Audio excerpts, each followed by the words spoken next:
जो प्रश्नावली नंबर 3.3 है उसका अपने को पीछे वाले वीडियो में अपन ने प्रतिस्थापन विधि देखी थी। अब आज जो देखेंगे अपन को देखेंगे विलोपन विधि। लेकिन इस विषय में अपने को विलोपन और प्रतिस्थापन विधि दोनों के बारे में चर्चा की है। दूसरी बात यह है कि दोनों के साथ साथ अपने को ये पूछा है कि इनमें से सबसे अधिक उपयुक्त विधि कौन सी है। तो सबसे पहले एक प्रश्न को अपने को दोनों विधि के साथ करना पड़ेगा, क्योंकि अपने को बोला गया है इसमें कि विलोपन और प्रतिस्थापन विधि से इसको हल कीजिए और दोनों का कंपैरिजन करते हुए कि कौन सी विधि सबसे अच्छी है। तो अपन इसके सबसे पहले कौन सी विधि देखेंगे, हल में लिखेंगे। उससे पहले अपन को करना क्या पड़ेगा, विलोपन विधि से हल। तो अपन लिखेंगे विलोपन। अब विलोपन विधि का मतलब ये होता है कि किसी भी एक पार्ट, जैसे मतलब दो चर है, इसमें दो चर वाला रेखिक समीकरण पढ़ रहे हैं तो उन दोनों चरों में से किसी भी एक चर को आपको विलोप करना है। समझ गए। अब विलोप करने का मतलब ये हो गया, चाहे तो x को आप हटा दो, चाहे उनको y को हटा दो। किसी भी समीकरण को आप गुणा करके उस संख्या को क्या कर सकते हो, उस चर को क्या कर सकते हो, हटा सकते हो। तो सबसे पहले अपन विलोपन विधि में जो अपने को समीकरण दिए गए उनको लिखेंगे। तो अपन लिखेंगे x प्लस y बराबर 5, जिसको दे दिया समीकरण नंबर 1। दूसरा है 2x माइनस 3y बराबर 4, समीकरण नंबर 2। अब देखिए इसमें पहला जो समीकरण है उसमें x और y दो चर है, दूसरे में अपने पास 2x माइनस 3y। अब विलोपन करने के लिए अपने को विलोपन विधि यदि लगानी है तो अपन क्या करेंगे, किसी भी समीकरण को देखो, इस ऊपर वाले समीकरण में ये x है, नीचे क्या अपने पास 2x है ना, तो अपने को इस x को 2x बना देंगे, इस x को क्या बना देंगे 2x। तो अपन इन दोनों समीकरणों को घटा देंगे तो वैल्यू आ जाएगी। या फिर आप क्या करोगे, यहाँ पर y है और नीचे 3y है, इस नीचे वाले 3y के सेम ऊपर वाला y है उसको 3y बना सकते हो ना 3 से गुणा करने के बाद, या फिर इसको 2 से गुणा करना है। तो अपन क्या करेंगे, समीकरण 2 से गुणा करते हैं। तो समीकरण 1 को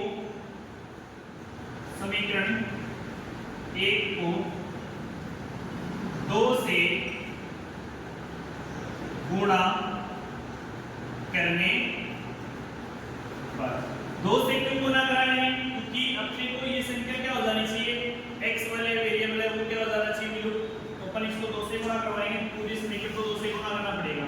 ये हो जाएगा 2x, ये 2 से गुणा होगा तो क्या जाएगा 2y, फिर ये 2 से गुणा होगा तो क्या जाएगा 10।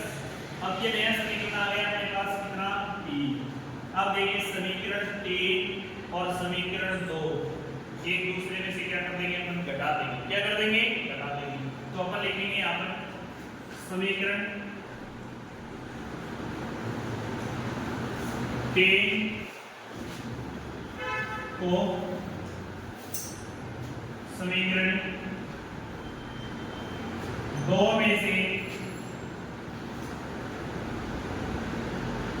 घटाने पर, समीकरण 3 को 2 समीकरण 2 में से अपन घटाएंगे। तो अपने को घटाना है, सबसे पहले समीकरण 3 कौन सा है, ये वाला है। इस समीकरण 3 को अपन सबसे पहले यहाँ लिखेंगे। तो 2x प्लस 2y बराबर कितना आ जाएगा 10। फिर अपने पास समीकरण 2 ये है 2x माइनस 3y बराबर 4। अब देखिए जब अपन घटा रहे हैं तो जो नीचे वाला समीकरण है उसके अपन चिन्ह क्या करेंगे, बदलेंगे। तो जैसे अपन चिन्ह बदलेंगे तो यहाँ पे क्या जाएगा माइनस, ये माइनस है तो क्या हो जाएगा प्लस, और ये क्या हो जाएगा माइनस। अब देखना ध्यानपूर्वक अपन करेंगे इसको, ये प्लस का है और ये किसका है माइनस का। तो एक दूसरे से चिन्ह इंटरचेंज है इनके, एक प्लस दूसरा माइनस।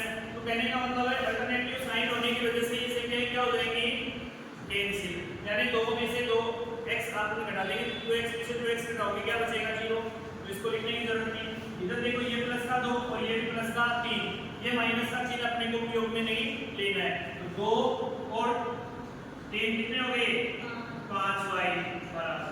अब देखो इधर अपने पास ये 10 है और ये 4 यहाँ पर प्लस के नहीं है, किसके हैं माइनस के। तो अपने पास वैल्यू कितनी आ जाएगी 6। अब y बराबर अपने पास वैल्यू क्या आया 6/5, यह आ गया y का मान, y का मान है। अब y का मान कहाँ रखेंगे हम, देखो इन दोनों में से एक समीकरण में रखते हैं। 6 तो आप 2 में रखें, एक में रखें, किसी भी एक में रखते तो अपन रखते हैं समीकरण एक में y का मान समीकरण एक में रखने पर जैसे ही अपन एक में रखेंगे तो अपने पास क्या आएगा, ये y है x तो आ जाएगा करीब +6/5 बराबर क्या है, जैसे अपने पास 5 बना। अब देखो चर को चर के पास, चर को चर के पास x बराबर क्या जाएगा 5 - 6/5 बटा में क्या जाएगा, कैल्शियम क्या जाएगा 5। देखो इस 1 का इस 5 में भाग दोगे क्या आएगा 5, 5 ऊपर वाले मान से गुणा कितना हो जाएगा 25, तो 25 आ गया। फिर कैसा माइनस 5 का 5 में भाग 1, फिर ऊपर 6, अब 25 में से 6 घटाओगे तो वैल्यू आ जाएगी 19/5। ये वैल्यू किसकी है, अतः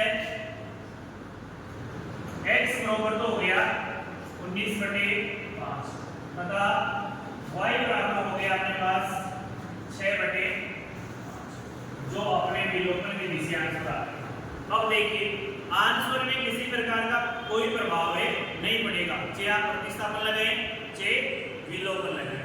अब इस प्रश्न को नोट करने के बाद मैं आपको एक क्वेश्चन का प्रतिस्थापन भी बता देता हूं, ठीक है। उसके बाद आपने अच्छे से सीखिए प्रतिस्थापन विधि, उससे भी कर लेना कर जाके, ठीक है। अब प्रतिस्थापन विधि बता रहा हूं इसके बाद, ठीक है। आंसर चेक करना और अपने को ये बताना कि इसमें कौन सी उपयुक्त विधि है, ठीक है।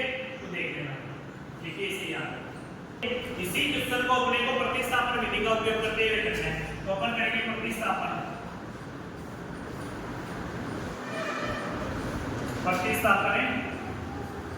विधि। प्रतिस्थापन विधि में सबसे पहले x प्लस है y बराबर 5 समीकरण नंबर 1, 2x प्लस है 2x माइनस 3y बराबर 4 समीकरण नंबर 2। अब देखिए समीकरण 1 से अपन कर लेंगे ना, समीकरण 1 से क्या आएगा y का पक्षांतर कर देंगे तो अपने पास क्या आ जाएगा x बराबर 5 माइनस y, यह आ गया समीकरण नंबर 3। अब समीकरण 3 का प्रयोग 2 में करते हैं। समीकरण 3 का मान समीकरण 2 में रखने पर जैसे अपन 2 में रखेंगे तो ये वाली वैल्यूज कहां रखेंगे, यहाँ पर x कितने रखोगे तो अपने पास क्या आ जाएगा 2 5 माइनस y फिर माइनस 3y बराबर कितना आ जाएगा 4। देखिए इसको इससे मल्टीप्लाई करवाओगे 10, इसको इससे करवाओगे 2y माइनस का, ये माइनस का 3y है और इधर अपने पास क्या है 4। अब देखो ध्यान से दोनों y की वैल्यूज हैं, दोनों माइनस हैं, इसलिए संख्याएं क्या हो जाएंगी जुड़ जाएंगी। तो अपने पास इसका पक्षांतर करोगे तो ये हो जाएगा -5y और इधर आ जाएगा 4 माइनस 10। ये क्या बचा ऋणात्मक मान बड़ा होने के कारण माइनस के क्या आ जाएंगे 6 और इधर माइनस के 5y, माइनस से माइनस कट जाएगा। अब अपने पास क्या बचा y बराबर क्या आ जाएगा 6/5, ये y का मान आ गया। y का मान समीकरण 3 में रखने पर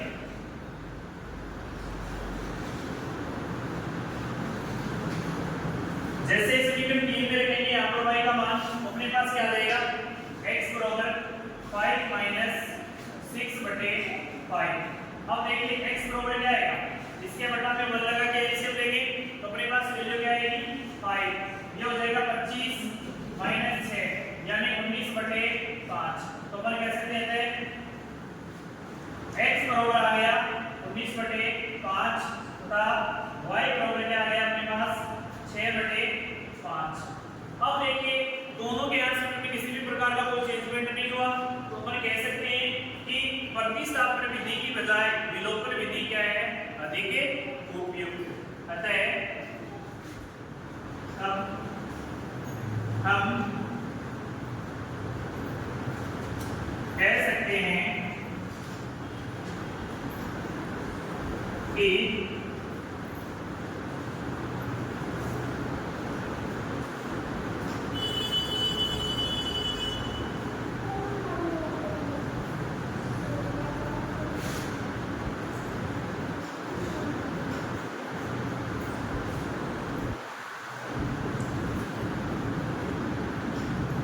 अधिक उपयुक्त है।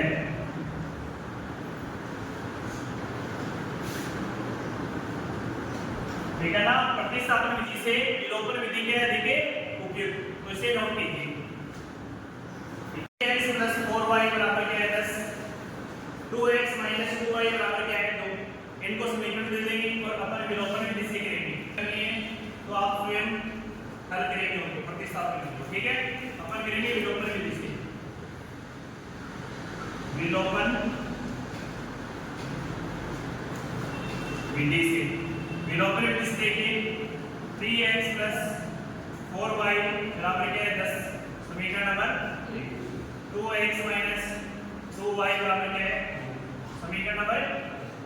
अब देखिए यहाँ पर जो चर है वो 3x और यहाँ पर 4y, तो इन दोनों में से किसी भी एक को सेम करना है, इन दोनों में से किसी को भी सेम करना है। तो देखिए यदि अपन इसको सेम करना चाहें, 3x ऊपर है और यहाँ पर 2x सेम करना चाहिए ना, इसको तो अपने को 2 से मल्टीप्लाई करवाना पड़ेगा, क्योंकि 3 को 2 से गुणा करोगे 6x और इसको 3 से करना पड़ेगा, तो ये हो जाएगा 6x। ठीक है, तो ये ध्यान रखना है।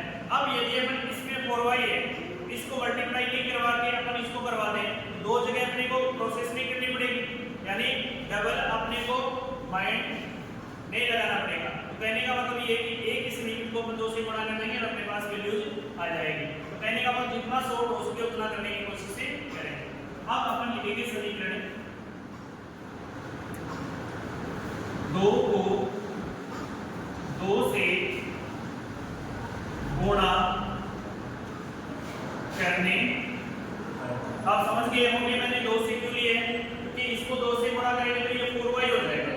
क्या हो जाएगा 4y, और पहले से प्लस और माइनस है, तो अपन क्या कर पाएंगे, इन दोनों को जोड़ देंगे, क्योंकि अल्टरनेटिव साइन है अपने पास, जोड़ दे वैल्यू कट जाएगी। तो अपन देखेंगे समीकरण 2 को 2 से गुणा करने के, तो क्या आ जाएगा 4x - 4y बराबर 4। ये हो गया अपने पास समीकरण नंबर 3। अब यहाँ से देखो, जब भी अपने पास देखो 1 माइनस और 1 प्लस वाली संख्या सेम होना, तो अपने को जोड़ना ही, क्या करना है जोड़ना, और जब दोनों में प्लस हो तब अपने को क्या करना है घटाना, ताकि वैल्यू घट सके। ठीक है, अब यहाँ पे लिखेंगे समीकरण 3 को 2 में जोड़ने पर, जोड़ने जैसे 2 में जोड़ोगे 3 को, तो देखो लिखो यहाँ पर 4x - 4y बराबर 4। इधर क्या है 3 को अपने को 1 में जोड़ना पड़ेगा, किसमें जोड़ना पड़ेगा 1 में, क्योंकि देखो ये 2 से तो अपने को इसको प्राप्त किया है, तो अपने को 1 में जोड़ना है। क्या आ जाएगा 3x + 4y बराबर क्या आ जाएगा 10। देखो ध्यान से, घटा रहे थे तब अपने को इनके चिन्ह बदलने थे, अब अपन जोड़ रहे हैं तो चिन्ह बदलने की जरूरत है नहीं। देखो 4 और 3 कितने हो गए 7x, ये प्लस और ये माइनस कट गई ना, इधर क्या बचे 14। ठीक है, अब 7 के टेबल से इसको काट सकते हो ना, 14/7 बराबर क्या आ जाएगा 2। x बराबर क्या आ गया अपने पास 2, x की वैल्यू आ गई 2। अब x का मान अपन किसमें रखेंगे, समीकरण 1 में रखेंगे, x का मान समीकरण 1 में रखने, जैसे 1 में रखेंगे x का मान, तो देखिए 1 ही है ना, तो यहाँ पर x का मान कितना रखेंगे 2, x की जगह क्या आ जाएगा 2, फिर प्लस 4y बराबर क्या आ जाएगा अपने पास 10। ठीक है, 3 को 2 से गुणा करोगे क्या आएगा 6 प्लस 4y बराबर 10। 6 का पक्षांतरण करोगे तो किसका हो जाएगा माइनस का, तो 4y बराबर क्या आ जाएगा 10 - 6, क्या बचा 4। अपन कह सकते हैं x बराबर क्या था 2 तथा y बराबर कितना है 1, जो अपना क्या हो जाएगा आंसर।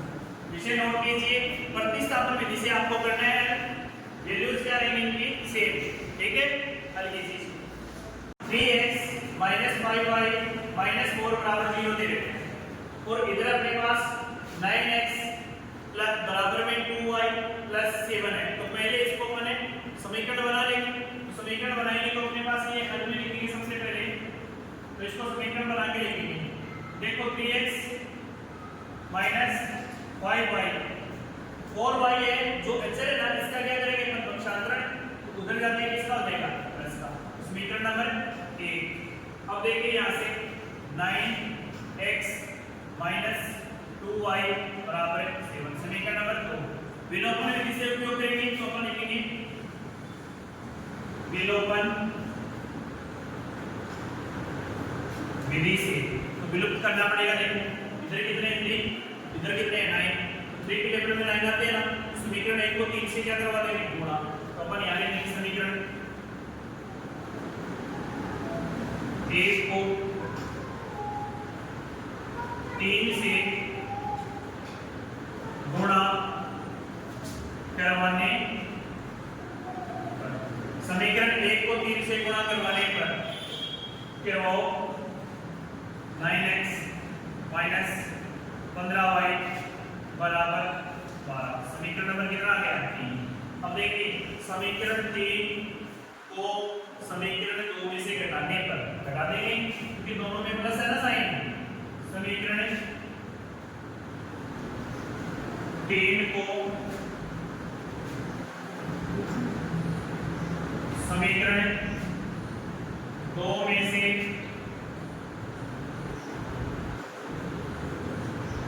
घटाने पर, जैसे समीकरण 3 को 2 में से घटाओगे तो सबसे पहले 3 देखोगे 9x माइनस 15y बराबर कितना आ गया 12।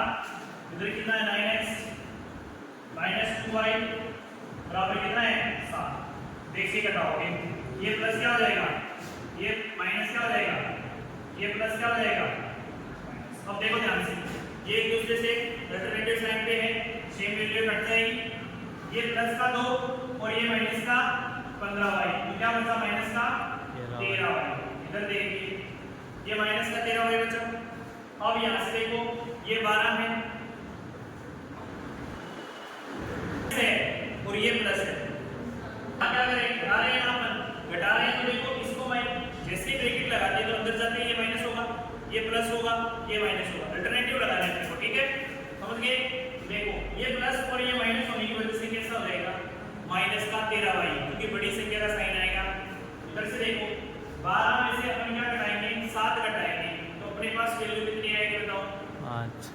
ठीक है वो भी कैसा प्लस का, कैसा तो इस 13 का क्या लग जाएगा भाग y बराबर क्या आ जाएगा -5। ये y का मान आ गया, ठीक है। अब y का मान किस समीकरण में रखोगे, समीकरण 1 में रख दो, 1 में रखने, 1 में रखो समीकरण 1। एक समीकरण अपने पास क्या 3x माइनस 5 फिर -5 बटे 13। इधर अपने पास क्या है देखो ये माइनस और ये माइनस गुणा होके क्या हो जाएगा प्लस, प्लस प्लस क्या हो जाएंगे 25 बटे 13 बराबर क्या आ जाएगा 4। अब देखिए इसका पक्षांतरण कर देंगे, उधर जाएगा तो अपने पास वैल्यू क्या आ जाएगी 3x बराबर 4 माइनस 25 बटे, ठीक है। अब अपन ले लेंगे इसका एलसीएम, अपने पास क्या रहेगा जैसे इधर से आ जाएगा अपने पास 13 जो 52 माइनस 25 कर दोगे। अब बताओ x बराबर कितना बचा, 4 में से 2 घटाओगे उत्तर आ गया अपने पास x का 27 बटे 13, 27 बटे 13। अब आगे लिख के लाते हैं x बराबर 27 बटे 13 तथा y बराबर माइनस के कितने थे 5 बटे, ये अपना क्या हो जाएगा 5। इसे नोट कीजिए। देखो यहाँ पे ये 3 रह गया ना, तो ये 3 भी यहाँ आएगा कि इसको मैंने डायरेक्ट यहाँ लिख दी है, इसका एलसीएम ये उसके अकॉर्डिंग ये सही था, लेकिन यहाँ पे क्या था अपने पास 3x और था ना, तो ये 3 और रह गया अपने पास। जैसे अपन इस 3 को यहाँ लेके आएंगे तो ये मल्टीप्लाई में आएगा ना 3, x यही बचेगा। नीचे आते ही इस 3 से इसको काटोगे तो ये आ जाएगा 9, क्या आ जाएगा 9, तो 9/13, तो अपना जो आएगा आंसर वो आ जाएगा 2/13, ठीक है ना। ये थोड़ी सी मिस्टेक हो गई इसमें कि ये 3x गुणा में था, मैंने यहाँ पर डायरेक्ट एलसीएम ले लिया, वैसे सही है, लेकिन इस तरीका मैंने क्या नहीं दिलवाया, डिवाइड, तो आपको डिवाइड दिलवाना है तो ये आ जाएगा 9/13, थोड़ा सा ध्यान रख के अपने इसको हल करेंगे, ठीक है। मेरे पास ये जो दी हुई है संख्या, इसका सबसे पहले अपने को समीकरण बनाना पड़ेगा। जब भी अपने पास कोई भी वैल्यू भिन्न में दी हुई हो तो उसको सिंपलीफाई करना, सरलीकरण करना है, तो सबसे पहले अपन हल करेंगे और हल में सिंपलीकरण करेंगे, तो दोनों का एलसीएम ले लेंगे। पहले x/2 प्लस 2y/3 बराबर -1, और दूसरा अपने पास क्या है, इससे अपन हल करेंगे तो एलसीएम ले लेंगे, तो दोनों का एलसीएम कितना आ जाएगा 6, यहाँ से क्या आ जाएगा 3x और यहाँ से क्या आ जाएगा 4y बराबर क्या आ गया -1। अब यहाँ से क्या कर देंगे वज्र गुणा, लिख देंगे वज्र गुणा करने पर, जैसे अपन वज्र गुणा करेंगे तो अपने पास क्या आ जाएगा 3x प्लस 4y बराबर -1, 6, इसको बोलेंगे अपन समीकरण नंबर 1। इसी प्रकार अपन इसको करेंगे, इसी प्रकार इसका एलसीएम लेंगे हम, क्या आ जाएगा अपने पास 3, ये 3x माइनस y बराबर 3/1, वज्र गुणा करेंगे, वज्र गुणा करेंगे तो 3x माइनस y बराबर क्या आ जाएगा 9, जिसको बोल देंगे समीकरण नंबर 2। यहाँ पे किसी को कोई शिकायत, अब अपने को विलोपन करना है, तो देखो ध्यान से, इसमें भी 3x है और इसमें भी 3x है, तो अपन समीकरण 2 को समीकरण किसमें से घटा देंगे 1 में से, समीकरण 2 को 1 में से घटा देंगे,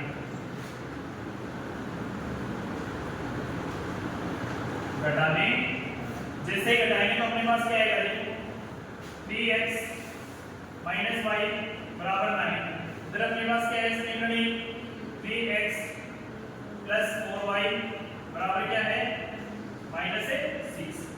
अब अपने को क्या करना है घटाना है, माइनस लगाएंगे, ये प्लस है तो माइनस लगाएंगे, ये माइनस है तो क्या लगाएंगे प्लस, ये कट गया, माइनस और माइनस जुड़ गई ना संख्याएं, दोनों संख्याएं क्या हो जाएंगी ऐड, तो माइनस के कितने आ जाएंगे 5y, इधर से देखो ये प्लस काउंट करना है आपने, प्लस के 6 और प्लस के 9 कितना हो जाएगा 15, y बराबर क्या आ जाएगा माइनस का 30, y बराबर क्या आ जाएगा -3, क्योंकि देखिए एक प्लस है और एक माइनस है, तो माइनस का 3, y का मान समीकरण में रख दो, y का मान समीकरण 1 में रखने, 1 में रखने में, जैसे 1 में रखोगे y का मान तो अपने पास रिजल्ट क्या आएगा, देखो एक क्या था अपने पास 3x प्लस 4y का मान कितना 3 बराबर में क्या माइनस का 6, देखो इधर से 3x ये हो गया माइनस का 12 और इधर हो गया माइनस का 6, ये 3x उधर जाके -6 प्लस का क्या हो गया 12, क्या बचा 6 प्लस का 3x, कटने में x की वैल्यू कितनी आ गई 2, x बराबर तो कितना आ गया 2, हम लिख सकते हैं x बराबर तो आ गया 2 तथा y बराबर क्या आ गया माइनस का 3, यही अपना क्या है आंसर। इसे अच्छे से आप नोट कीजिए, ठीक है। आशा करता हूं कि प्रथम प्रश्न है वो अपना कंप्लीट हो चुका है, तो आप वीडियो को ज्यादा से ज्यादा शेयर कीजिए और चैनल को सब्सक्राइब कीजिए। जय हिंद, जय भारत।